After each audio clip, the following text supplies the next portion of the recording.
Hey guys, what's going on? Today we're back with another commentary.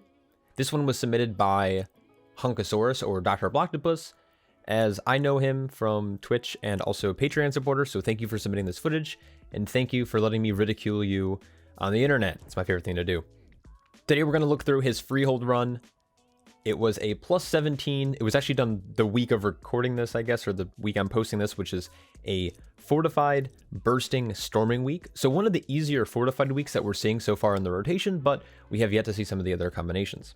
I'm going to really pick apart this run, kind of go over everything that you did right, what you did wrong, and how I would generally fix it.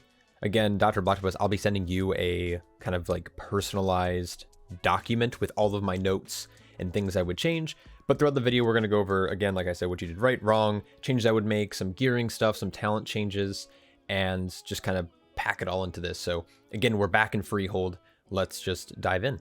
So I'm going to start just like the last time. I'm going to go through the first couple of polls as well as first boss to kind of point out some major flaws. And then you're going to see that those are present throughout the entire run. So we'll kind of pick apart then individual kind of things and points in this dungeon.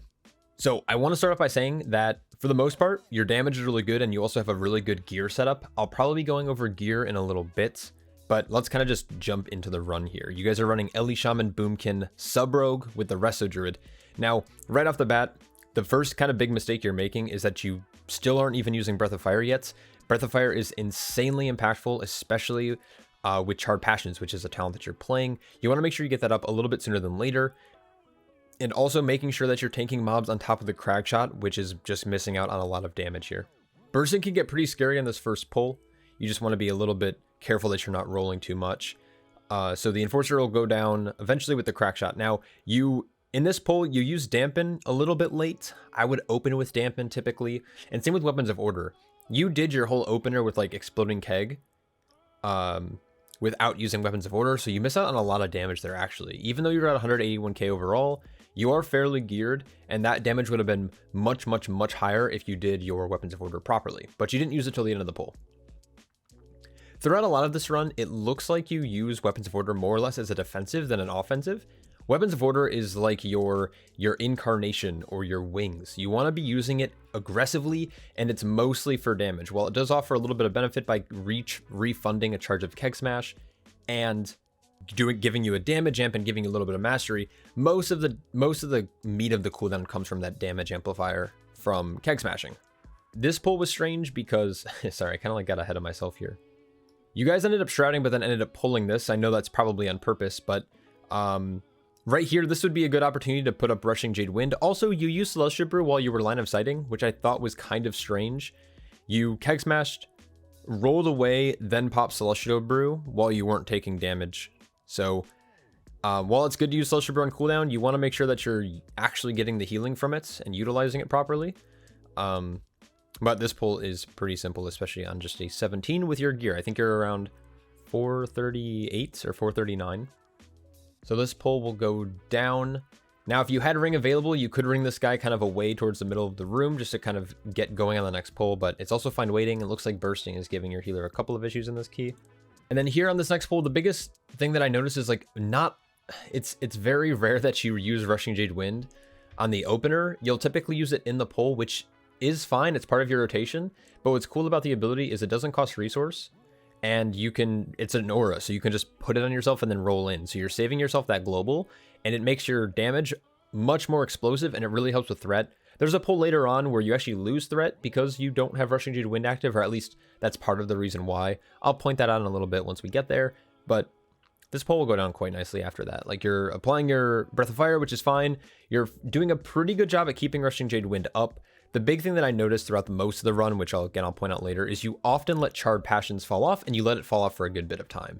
The biggest kind of flaw that I'm noticing is that you have this habit of, you'll use Keg Smash, but you won't Breath of Fire. And while Breath of Fire, like your uptime on Breath of Fire debuff on the mobs is high, you're going to be missing out on that Charred Passion. And that Charred Passion is a lot of damage, especially with the recent Blackout kick buffs. And then last but not least, we have Sky Captain Crag. This will be kind of like the last kind of big note. Again, you're seeing this thing where you're not using Rushing Jade Wind on pull. You could be using it right here, but instead you're opting in for the Keg Smash into the Blackout kick, then into Rushing Jade Wind. which is just like an odd choice because you could already have that global already used before you even pull. Another thing too is like you should be using Weapons of Order here on CD. You finally hit it though, but it's 17 seconds into combat when you finally do use Weapons of Order. Now, what was nice though here is you use that diffuse magic to get some free damage here. That's really good. For people who don't know, Brewmasters, you can, whether you do it on purpose or on accident, if you get hit by the powder shot in phase 2, you can diffuse that dot back onto Sky Captain Crag and get some free damage out of it. Depending on the key level, depending on the week, you're going to get anywhere between, you know, as low as 100k, depending on key level, all the way up to like 300, 400k every time you use it. On high Tyrannical weeks, you'll sometimes get 2 uses of it, which will net you almost 1 million free damage. So, good use there. And then your position mostly was good, except you don't really have a good view of the arena, which could make it difficult to see if the bird happens to be coming, you know, at your, you know, in your trajectory, which might hit you. And if you get hit out of the room, or it might clip a DPS, or it might reset the boss, which I've had happen. Pretty scary. One last thing, it's super, super minor. I'm going to back this up just a little bit. Like, it was kind of early into the phase where you kind of kept Sky Captain Crag like in this pool. While you do only have 1 melee DPS, you want to make sure you're kind of having the mindset like, if I was the melee DPS in this situation, how would I feel about the boss being tanked here? Most melee like to have at least a little bit of freedom to move around the boss.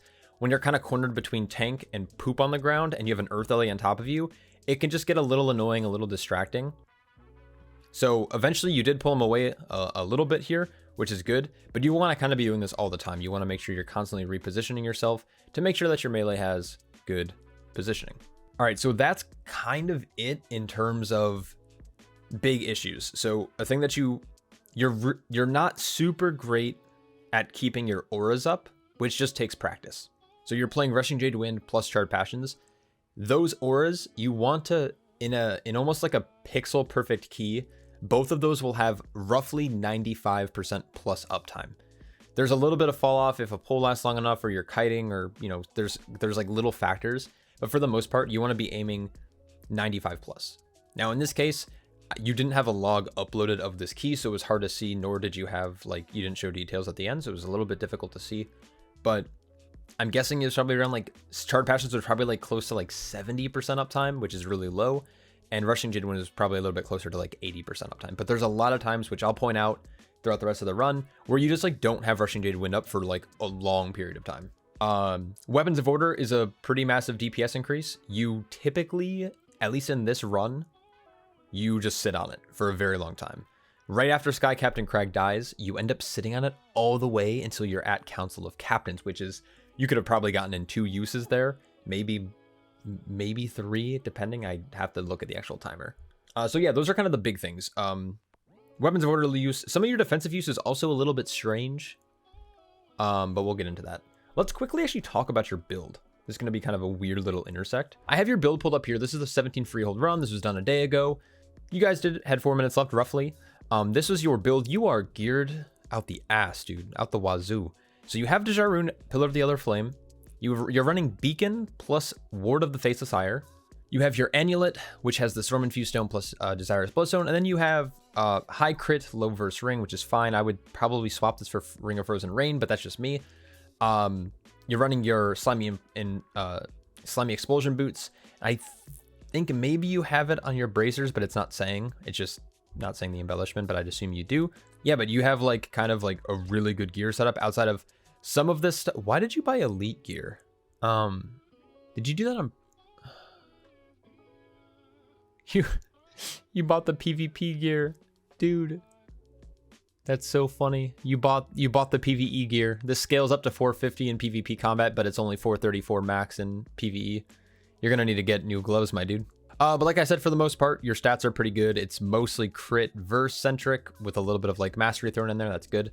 Now let's look at your talent build, because the talent build is something that I would change after watching this run, because I have nothing is necessarily wrong with your build besides the fact that you're running a talent that you never used, or you used once, and it was actually bad usage, but we'll get to that. Okay, so this is the build you were running for this key. You were running Speed Provoke. This isn't a talent I would run in here personally. but I don't really know what else you could run. You would probably run Close to Heart, especially with bursting weeks, though there are arguments not to run Close to Heart when you're playing with a range heavy comp, but it also increases healing on yourself, so not always a bad thing. So I would drop Hasty Provoke for Close to Heart. You could probably also drop Strength of Spirit if you'd like. You can typically pick up something like Bounce Back, or you could pick up something like Eye of the Tiger if you wanted some more single target damage, but again, that requires you to actually press Tiger Palm. Looking at your spec tree, the big thing I would change here is your Black Ox Brew. Now, Black Ox Brew, great talent. Most of the high-end players will choose to run this. It's a really strong 2-minute cooldown because it instantly refills your energy, Purified Chi Charge, and resets your cooldown on Celestial Brew. Very impactful in situations where you just use Celestial Brew, there's a large influx of damage, you're all of a sudden in really deep stagger, and you need to double clear again into another thick Celestial Brew within a very, very short window, like a 10-second window.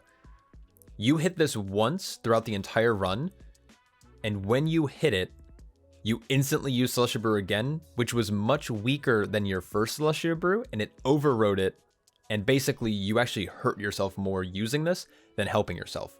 Black Ox Brew is a very niche, somewhat difficult to use button if you're not comfortable using it. So my advice would be swap this for Bob and Weave, just for the increased stagger duration, or start getting comfortable using Black Ox Brew and just start using it in situations that you might take a lot of damage. Like roll in, take some damage, purify, take some more damage, purify again, have like a nice little 6-stack of Celestial or Purified Chi, use Celestial Brew, hit Black Ox Brew, and then pay attention to your current shield and don't hit Celestial Brew again until that shield disappears or is completely used up. So I would practice using that, or just swap to Bob and Weave and keys like this where you don't think you're going to need it. This is a button that I'll typically only take if I know for a fact that I'm going to need those extra Celestial Brews every 2 minutes or so. Another thing you were running was Training of Nizao. Not a bad talent, really increases your damage. But again, it would make sense if you were using Black Ox Brew properly, but when you only use it once, it's just like, you could just run light brewing, have more Celestial Brews and more Purifying Brews. But again, this is more of a flavor choice if you're comfortable in Freehold. It looked like you were for most of the run. It looked like Celestial Brew usage wasn't really an issue. It was mostly when you tried to commit the Black Ox Brew. You can always choose light brewing if you'd like, but this would be the only major change. But yeah, in terms of gear, I would maybe try to pick up something that's not Ward of Faceless Sire. Ward of Faceless Sire is good, but it's a 2-minute cooldown, and it's one of the weaker defensive trinkets. You have Treemouth's Festering Splinter, which is completely overpowered, as well as Shard of Rock Mora, or even Talisman of the Crag Shaper. All three of those are stronger trinkets than Ward. The benefit of running Ward is that you can use it on your allies. But outside of that, your gear setup is pretty good. There's nothing that I would highly suggest getting. You have most of the right gear. Crafted gear is going to be coming in more and more often over the course of the season, so you're looking pretty loaded. Just the big thing is, I can't believe you bought the PvP gloves. All right, jumping back into the run. So let's kind of break this down poll by poll. It's not going to be every single poll because some of the polls just were small, or you didn't do anything wrong, or it was just very similar mistakes, and I don't feel like repeating myself over and over again. All right, so post first boss. So right after Sky Captain Crag, you decided to do this kind of poll over by this house, and you opened with Keg Smash, which is fine, but then you didn't Breath of Fire for over 10 seconds. And then you were also using Spinning Crane Kick while missing Charred Passions. Now, Spinning Crane Kick does a lot of damage by itself, but Charred Passions adds 50% extra damage for having Breath of Fire active. So you want to make sure it's active. And like I said earlier, you're sitting on Weapons of Order here. Now, maybe this wouldn't be the pull you want to use it on. Maybe you would use it on the, pull following the subsequent pulls, but you end up sitting on Weapons of Order until you're on the second boss, which is just bad. And then also here, another big thing is you're just taking a lot of avoidable damage. For example, you're standing in the swirl. You did pop Diffuse early, which is weird because this isn't really a pull where you take a lot of magic damage outside of standing in swirls. And then shortly after that, you walked backwards into a trap twice. You don't want to do that. If you do happen to, you can always Tiger's Lust yourself. That will remove it. The trap does not only direct damage and roots you, but it also does damage over time. So you want to remove that ASAP. Other classes like Paladins can use freedom on themselves and walk over the traps to clear them. Druids can shapeshift and walk over them. Like I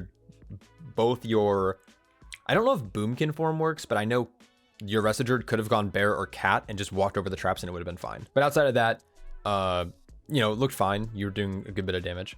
When you get into the council room, the big thing here is like, you're just not maintaining your Rushing Jade Wind. You want to make sure you have this aura up all the time.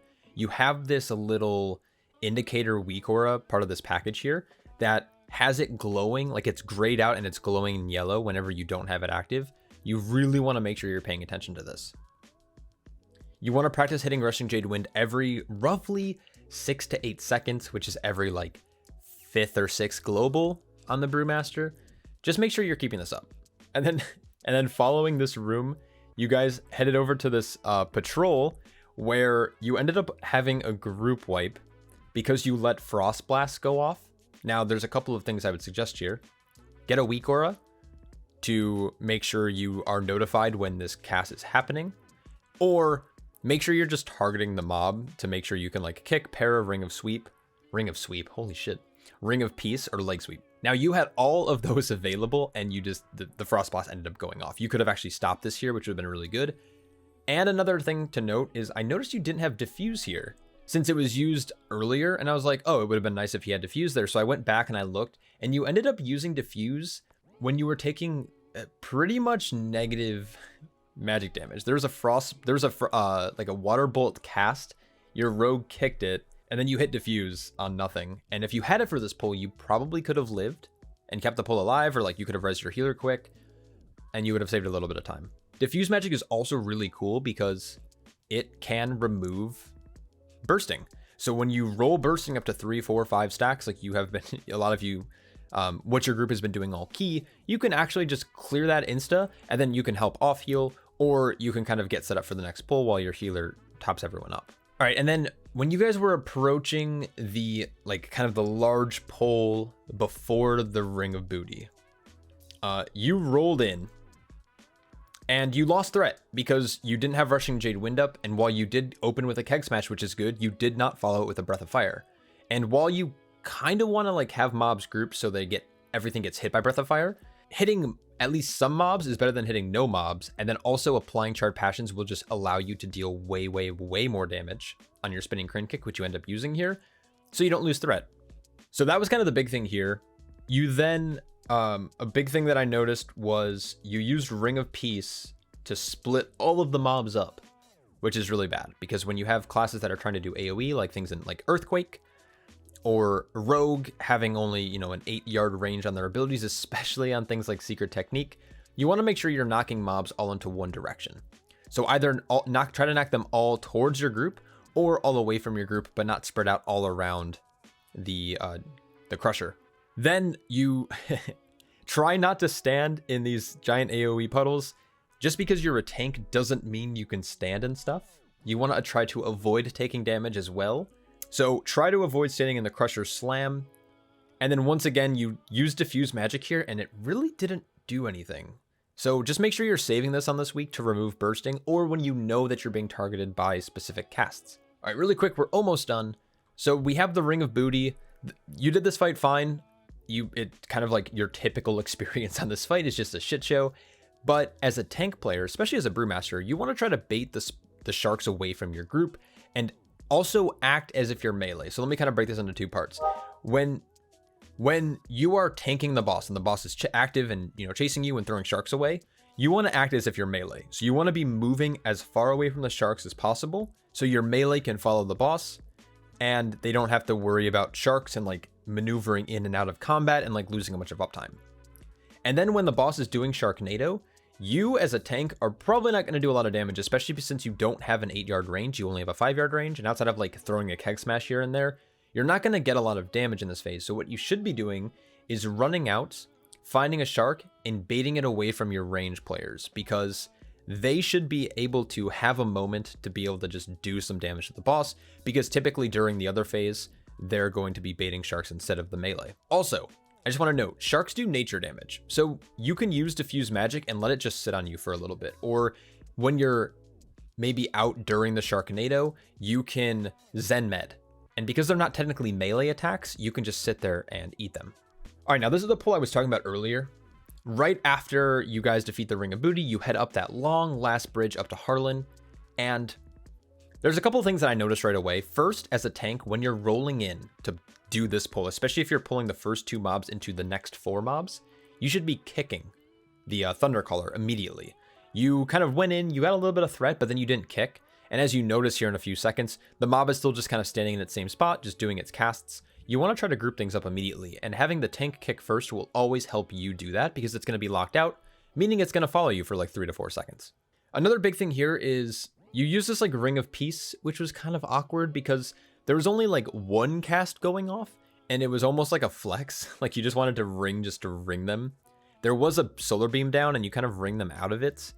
And then the only thing I could have thought of is maybe you were ringing them away to kind of prevent the patrol from being pulled, but you ended up pulling the patrol anyway, so I ruled that out. Now, you ended up using Diffuse Magic on I'm assuming it was kind of like a panic to Storming. You got knocked up from Storming, you popped Diffuse, which would have been much, much, much better for the bursting stacks that were going to follow this, or for the Oil Blade Tank Buster Frontal from the Officer, which you guys just body pulled. What's really cool about the Diffuse Magic is that you can either use it as a pretty big defensive for that Oiled Blade. That Oiled Blade is one of the hardest hitting abilities in here. Now, you can either use it to mitigate 60% of the initial damage, or you can take the hit to the face and then use Diffuse Magic to dispel yourself so you can still heal.